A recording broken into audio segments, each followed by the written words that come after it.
Hi, my name's Brandon, and I'm one of the chefs here with Whole Health Every Day. I just want to take this moment to tell you a little bit about myself and where I come from and what I could potentially bring to you and your family. So I have been cooking professionally since I was 17, so that would make it 15 years going on now. I started in a nursing home, was my very first job out of high school, so I learned a lot of dietary restriction cooking in that setting.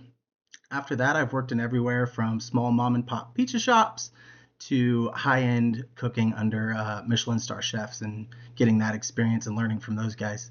I started cooking because I was inspired by my grandpa's kitchen. That's where my love of food started. My grandpa's kitchen was always the kitchen that you could walk into at any time, any night, any day, completely unannounced, and there was always something on the stove. There was always something in the oven, and there was always plenty to go around. So walking into his house and the smell of whatever he was cooking kind of was imprinted on my memory and brings back a lot of fond memories. And I always kind of wanted to replicate that feeling for others. So that's kind of where my love for cooking came from. At this point, my signature dish, I don't know that I really have one. I feel like these days you could kind of ask me, what do my kids eat most of? That's kind of my signature dish. I pride myself on my bolognese, though. My bolognese is really, really good.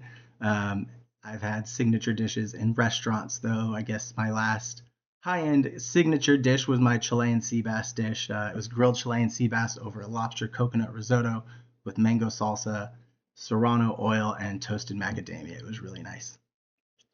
Other than my bolognese, though, I do get often asked to make my tri-tip with herb roasted potatoes because steak and potatoes, right? The five ingredients that I would say people can't live without or shouldn't live without, or that I certainly can't live without, are salt, butter, lemon, olive oil, and cilantro, right? The salt and butter coming from my French technique cooking background, lemon and olive oil because you just need it, and then cilantro, I truly believe goes good with just about everything. What I love about cooking is that I think food is often overlooked in a way. Food can be so much more than just food, right? Every dish has a history to it. Every dish has a story of kind of how did we end up here and all the variations of it. And if you can kind of dive deeper into the dish and where it comes from and the people that made it and the techniques that were used, you can really get a great look into the world and you can get a deeper connection with culture just through food, right? How, culture is often founded around food, right? Culture and family is around the dinner table. So, yeah, if you can kind of understand that culture and that history, it just is a great way to connect you kind of around the world without even having to go there. If anyone was looking to start cooking, some advice I would give them is especially if somebody's taken the time to teach you, to listen. Always keep your ears open, always listen. But also ask every question that you could have. I know we as chefs here, especially at Whole Health Every Day, are always willing to pass on our knowledge to you. So if you have any questions about recipes or techniques or know-hows, we are more than welcome to answer. We are more than welcome to teach. When I'm not cooking these days, I am a father of three children. They are ranging from 9 years old down to 1 year old. So these days, when I'm not cooking, I'm just trying to keep up with them. My guilty pleasures as a chef. My number one would probably be KFC. I feel bad for saying it, but I think that KFC is the greatest restaurant in the world, but only if you get original recipe thighs and the coleslaw. That's kind of all you need. If you are looking to build a set that can kind of get you started cooking, the five tools that you're going to need: number one, a sharp knife; number two, a whetstone. Learn how to use it, learn how to keep your sharp knife sharp. Get a cast iron skillet. They are super versatile, and once you learn how to do kind of basic cooking on them, they can kind of really be a great go-to pan for most of your cooking needs. I would get a wooden cutting board. Again, keep your sharp knife sharp. And I would also have around some designated tasting spoons, whether that be some disposable spoons that you just have on hand or just one spoon that's your go-to, but have some designated tasting spoons. taste as you cook, taste everything.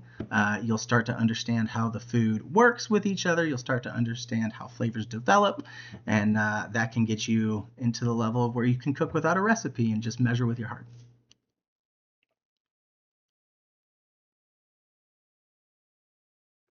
My top 3 favorite tips or techniques in the kitchen that I use almost daily. I would say understand the importance of resting your proteins.